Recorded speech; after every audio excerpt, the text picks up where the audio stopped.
नमस्कार दोस्तों, आज मैं आप लोगों के सम्मुख एक हमारे कई दर्शक थे जो कि हमारी पहाड़ की बिटिया, पहाड़ की वीरांगना अंकिता भंडारी के जो की हत्या हुई है, जो उसने बलिदान दिया है इस प्रदेश के लिए, इस देश के लिए। तो लगभग एक सप्ताह से हमारे कुछ दर्शक हैं जो अपनी टिप्पणी दे रहे हैं कि उसके लिए हम कुछ अपनी तरफ से पहाड़ में एक प्रकार से पछतावा कहा जाता है, जिसको एक सनातन धर्म के, हमारे हिंदू धर्म के जो है रीति रिवाजों के अनुसार, और इसको आजकल के युग की दृष्टि से देखा जाए तो इसको एक प्रकार से सहयोग राशि कहा जा सकता है उसके परिवार के लिए। तो वही जो है कुछ लोग उसको देना चाहते हैं, और मैंने भी ये खुद विचार विमर्श मैं आज आप लोगों के सम्मुख करना चाहता हूँ कि क्या हम इस तरह का कदम उठा सकते हैं या उठाएं। इसमें ऐसा है कि कई लोगों की राय रखना ज़रूरी है, सभी दर्शकों की, क्योंकि कई लोग कहेंगे यार कि उनको पैसे की पड़ी है या जो भी अन्य हैं। लेकिन मेरा अपना, अभी सुबह भी मुझे कई फ़ोन कॉल आए थे, कई सैनिक हैं हमारे भारतीय सेना के जो पहाड़ के, आप लोगों को विदित है कि उत्तराखंड में जो है 50% जो है सैनिक हैं। तो वो अपना विचार रख रहे थे कि जितने भी हो सके हम उनको जो है उनके परिवार को सहयोग राशि दें, जिससे कि कहीं उनको जो हैवान हैं उनको फांसी दिलाने या सज़ा दिलाने में न्यायालयों के चक्कर काटने पड़ेंगे, तो उसमें सहयोग उनको मिले। तो मेरा आप लोगों से विनम्र निवेदन है कि आप अपनी राय रखें कि हमको देना चाहिए कि नहीं देना चाहिए। यदि देना चाहिए तो मेरी इसमें एक राय है जो आप लोगों के सम्मुख रखता हूँ कि आज मैं वर्तमान में अभी अपने जो स्थानीय बाज़ार है वहाँ पर मेरा एक अकाउंट है पंजाब नेशनल बैंक का, जिसमें बैंक मैनेजर से मेरी वार्तालाप हुई कि जितने भी मेरा उसमें जो है धन है तो मैं उसको अपने दूसरे अकाउंट में शिफ्ट करूं और उसको पूर्ण रूप से डोनेशन के लिए या सहयोग राशि के लिए खाली कर रहा हूं। तो मैंने उनसे पूछा कि यदि हम इस प्रकार का इसमें प्रकरण रखते हैं तो इसमें कोई बैंक को या किसी अन्य उसको कोई आपत्ति तो नहीं है। तो उन्होंने साफ मना कर दिया कि कोई आपत्ति नहीं है, कर सकते हैं। और मेरा इसमें ये मानना है कि कई लोग कह रहे होंगे कि यार वहाँ जाएं, उसके अंकिता बिटिया के निवास स्थान पे उनके पिताजी से बात करें। या देखिए दोस्तों, वहाँ पे जाकर जो मैं पिछले 2-3 दिन पहले गया था, तो वहाँ पे जाकर वो अभी उस स्थिति में नहीं है कि वो उस डोनेशन के लिए, उस सहयोग राशि के लिए हाँ बोलें। हाँ बोलेंगे तो उसमें कई दो बातें हो जाती हैं। कहीं कहेंगे यार पैसे के लिए बिटिया, जैसे आपने देखा होगा कि एक जो है संघ के जो कार्यकर्ता था उसने किस प्रकार की अभद्र टिप्पणी की है। तो इसी प्रकार से कई टिप्पणी कर लेते हैं लोग। तो इसमें मेरा मानना ये है कि जो भी राशि, सहयोग राशि लोग देंगे,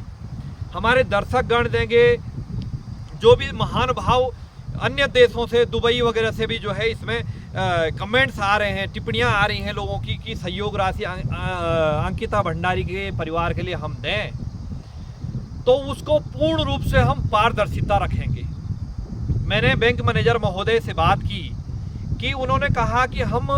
आपको जितने दिन का स्टेटमेंट है, जितने दिन से हम एक प्रकार से ऐलान करेंगे कि भाई इतने दिन से जो है आप और इतने दिन तक ये सहयोग राशि इस अकाउंट नंबर में डालें,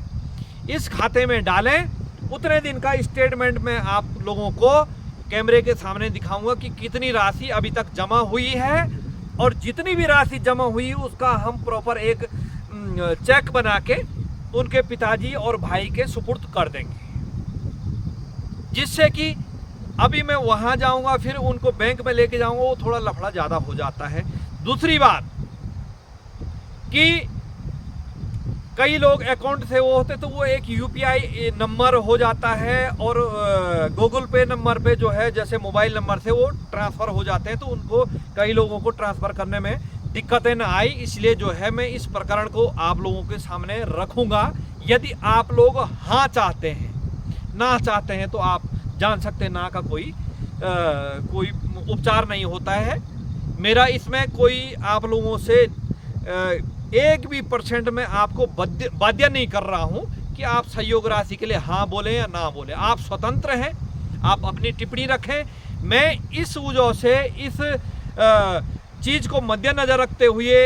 ये वीडियो बना रहा हूं कि कई हमारे 50 से लेकर 60 तक लोगों ने सहयोग राशि के लिए टिप्पणी दी है और लगभग 20 से 30 मुझे फोन आ चुके हैं। हो सकता है कई लोगों को टिप्पणी करने का मौका ना मिला हो या कईयों को फ़ोन करने का मौका ना मिला हो। तो मेरे बोलने का तात्पर्य यह है कि मैं आप लोगों से इस राय को पूछूं और उसके बाद इस पे आगे कार्यक्रम बढ़ाएं। और एक बात मैं सभी दर्शकों को स्पष्ट रूप से कह देता हूं कि कई लोगों के मनोभाव में ये होगा कि यार देवेंद्र सिंह, ये यूट्यूबर, ये सैनिक या समाज सेवी या पत्रकार जो भी आप बोलते हैं, कहीं ये इसमें से अपना हिस्सा तो नहीं लेगा। महोदय, मैं पहले भी आप लोगों को ये अवगत करा चुका हूं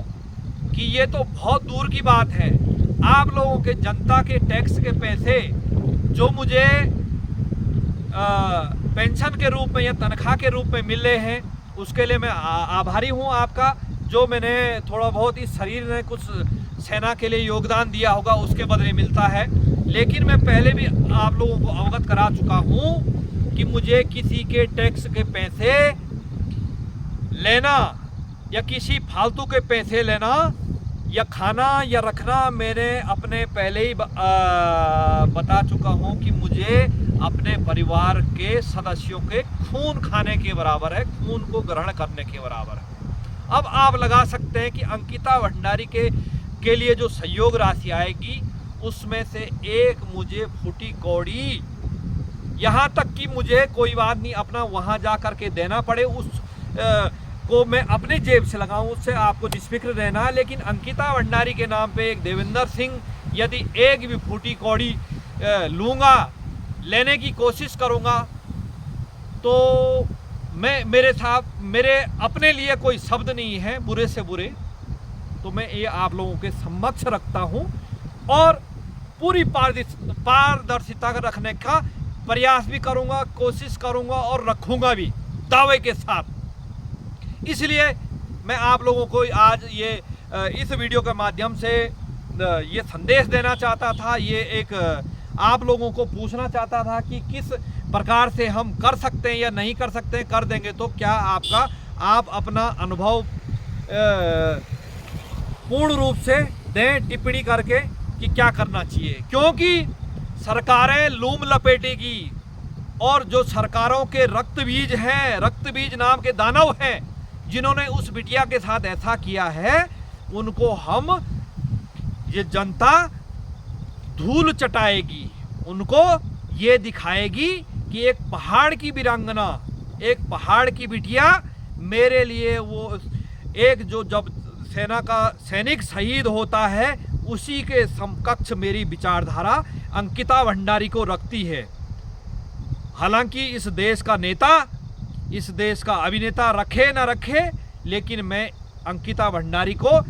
एक सैनिक जो शहीद हो जाता है, जो बलिदान देता है, उसके समकक्ष में रखूंगा। और इससे पहले रखा भी है, क्योंकि मुझे जब अन्य प्रदेशों से फोन आए, 3-4 फोन आए, तो उसके जो उम्र के दराज के उसी की उम्र के जो लड़के थे, तो वो कह रहे हैं, बोला भाई साहब मुझे हमें पता नहीं क्या इससे इतना स्नेह हो गया, इतना कि इसका इतना औरा साफ था, ये इतनी एक, मैं तो इसको एक दुर्गा का रूप बताऊंगा कि दुर्गा समान बालिका थी, तो जो इसने ऐसे रक्त बीज नामक के दानवों को नाश करने का निर्णय लिया और किया भी है, करेगी भी, क्योंकि न जाने इसके बाद कितनों के साथ ये घिनौनी हरकतें होती और अन्य इसी प्रकार के भ्रष्ट जनप्रतिनिधियों के भ्रष्ट परिवार के सदस्यों को, जो सदस्यों का तात्पर्य भ्रष्ट जो लड़के हैं, उनको पनाह मिलती यदि ये अंकिता भंडारी इस प्रकार का निर्णय नहीं लेती। तो हमारे लिए एक प्रकार से दुख भी है, लेकिन दुख के साथ हमें गर्व भी है अपनी पहाड़ की बेटी, अपने भारत की बेटी। और इस अंकिता भंडारी ने पूरे भारत की नारियों का, पूरे पहाड़ की नारियों का सम्मान रखा कि नारी भी जो है दुर्गा का रूप है। तो मैं ज़्यादा ना कहते हुए, सरकारों को जितना कम ज़्यादा बोलेंगे उतना कम ही कम है। दोस्तों, आप दुनिया भर की न्यूज़ देख रहे हैं कि जिसने यहाँ के से ऐसे किया वो वहाँ जा रहे हैं। आप लोगों को पता ही है कि हमारे प्रदेश के प्रत्येक मंत्री जैसे कि शिक्षा लेने दिल्ली जाते हैं, फिर वो वहाँ से शिक्षा लेके फिर यहाँ पे बोलते हैं स्टेजों में कि साहब ऐसा करेंगे वैसा करेंगे। मैं तो ये कहता हूँ, और मेरे एक मित्र ने कहा है कि माननीय योगी आदित्यनाथ जी के अधीनस्थ ये प्रदेश दे देना चाहिए, और जो यहाँ पे मुख्यमंत्री बनता है उसको उप मुख्यमंत्री का जो है कुर्सी पे बैठा देना चाहिए। और ये सारी देख रेख उत्तर प्रदेश के यशस्वी मुख्यमंत्री श्री योगी आदित्यनाथ महोदय जी के हाथों में ये कमान दी जाती है, क्योंकि मुझे लगता है योगी आदित्यनाथ जी पूरे 2 प्रदेशों को ही नहीं, भारत को ही नहीं, बल्कि पूरे ब्रह्मांड को, पूरे जो है विश्व को चलाने की हिम्मत रखते हैं, क्योंकि उनके अंदर वो तेज है, वो प्रकाश है, वो योग्यता है, क्योंकि वो एक निष्पक्ष व्यक्ति मुझे अपनी दृष्टि से लगते हैं, अपनी विचारधारा से लगते हैं, और ऐसा होना चाहिए। लेकिन मेरा मूल रूप से आज वीडियो बनाने का यही तात्पर्य था कि ये जो सहयोग राशि देनी चाहिए या नहीं देनी चाहिए, जो मैंने आपको पूरी व्यवस्था बताई वो क्या सही है, किस मान्य तक सही है या नहीं है, टिप्पणी करके बताएं। हार्दिक धन्यवाद, सादर प्रणाम। ओम शांति शांति अंकिता भंडारी के लिए।